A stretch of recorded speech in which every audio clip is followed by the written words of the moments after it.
Өчигдөр болсон Ардын намын удирдах зөвлөлийн хуралдаан дээр нийслэлийн иргэдийн төлөөлөгчдийн хурлын дарга сандууд хариуцлага тооцох асуудлыг хүндсэн боловч 60 тэрбумын бичлэг нь эвлүүлэг гэж шүүхээс үтсэн учраас хариуцлага тооцох хүнсэл байхгүй байна гэж намын дарга нь хамгаалсан байна.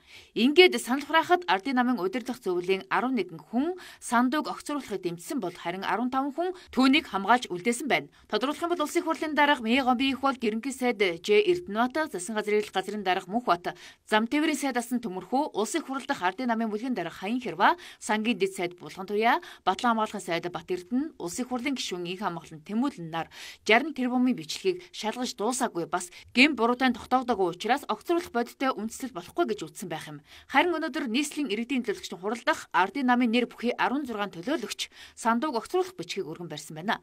Ингэхдээ төрийн албыг наймаалцах асуудлыг ярихад сандуу өөрөө оролцсноор намынхаа нэр хүндийг унгаж улмаар ерөнхийлөгчийн сонгуулиар намаа ялагдахад хүргэсэн гэж тэд үздсэн байх юм. Тиймээс сандууг огцруулах асуудлыг яаралтай хэлцэх үүднээс нийслэлийн иргэдийн төлөөлөгчдийн хурлын ээлж тус чуулганыг зарлан хуралдуулах шаардлага бүхий бичгийг өргөн барьжээ. Энэхүү огцруулах бичигт Ардын намын генсек нийслэлийн иргэдийн төлөөлөгчдийн хурлын төлөөлөгч Амар Ойсголон, мөн нийслэлийн иргэдийн төлөөлөгчдийн хурлын төлөөлөгч Амар Сайхан, Бат Амгалан, Бат Ойсголон, Бямбдорж, Батнасан, Даагов, Бат Сүмбэрэл, Ган Тулах, Мөнх Жаргал, Мөнгөн Шагай, Сүхбаатар, Төмөрбаатар, Үнэнбат, Халиунбат, Эрдэнэ Туяа нарын 16 хүн гар үсгээ зурсан байна.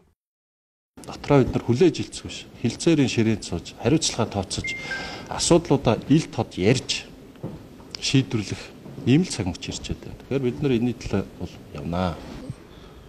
Бид нар 3.1-ээс илүү хувийн зурцсан байж байна. Ер нь бол бид нар өргөн барьж байгаа мэдээж хурлаар хэлцэгдэнэ. Хурал дээр бол 50 дээр нэмэх нэгэн шийдвэрээр явах хэрэгтэй.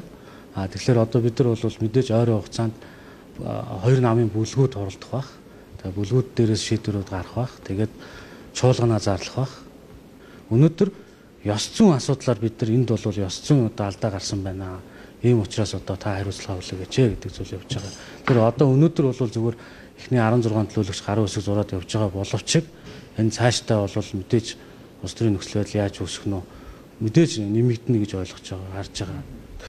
Нийслэлийн иргэдийн төлөөлөгчдийн хурлын 45 төлөөлөгчөөс 34 нь Ардын намын харин 12 нь арч намын гишүүд байгаа. Тэгвэл нийслэлийн иргэдийн хурлын ээлж тус хурлыг зарлан хуралдуулах улмаар дарга огцруулах асуудлыг хэлснэ гэх юм бол нийт 45 төлөөлөгчийн 3/1-нд дэмжсэн байх учиртай гэнэ. Тэгвэл Ардын намын 16 төлөөлөгч нь 3/1-ийн болцлыг хангаад байгаа учраас энэхүү огцруулах шаардлагыг өргөн барьсан байна. Мөн үүн дээр арч намын 12 төлөөлөгчийг нэмэх юм бол нийслэлийн иргэдийн төлөөлөгчдийн хурлын 28 төлөөлөгч нь сандууг огцруулах асуудлыг дэмжих нь тодорхой болж байгаа юм а. Тэгэхээр Ардын намын удирдах зөвлөл болон намын дарга нь өмөрч хамгаалсан ч гэлээ.